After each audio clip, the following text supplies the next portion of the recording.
جو مسئلہ ہے خیبر پختونخوا کا وہ کیا ہے؟ 400 ارب روپے نیٹ ہائیڈل پروفٹ کے اسلام آباد کے ذمے ہیں.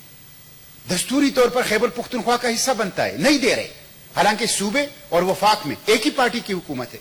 NFC میں ہمارا حصہ بنتا ہے کہ ہم غریب ہیں, غربت کی بنیاد پہ ہمارا استحقاق بنتا ہے. وار آن ٹیرر میں ہم نے فرنٹ لائن کردار ادا کیا ہے.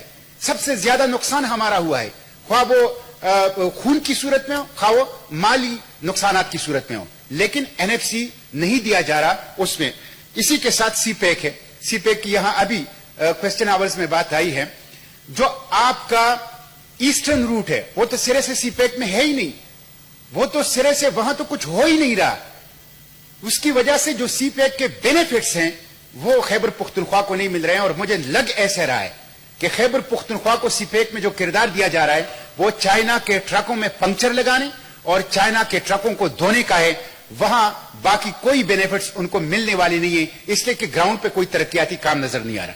مسٹر چیئرمین, انرجی کا اسی طرح مسئلہ ہے. ہمارے پاس بہت وافر مقدار میں پانی ہے, کاکڑ صاحب کو علم ہے.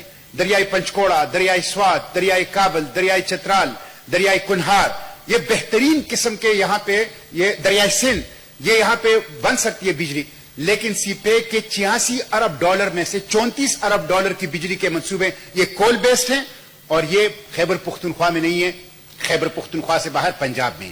تو اس طرح جو محروم علاقے ہیں ان کو تو اور محروم کیا جا رہا ہے. اور یہی صورتحال, آخری بات اوورسیز پاکستانیوں کا ہے.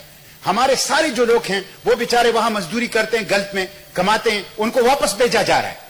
تو اگر حکومت اس حوالے سے کمپریہنسو اقدامات کر لیں تو یہ علاقے, محروم جو علاقے ہیں, یہ پھر ترقی کر سکتے ہیں اور آگے بڑھ سکتے ہیں. Thank you.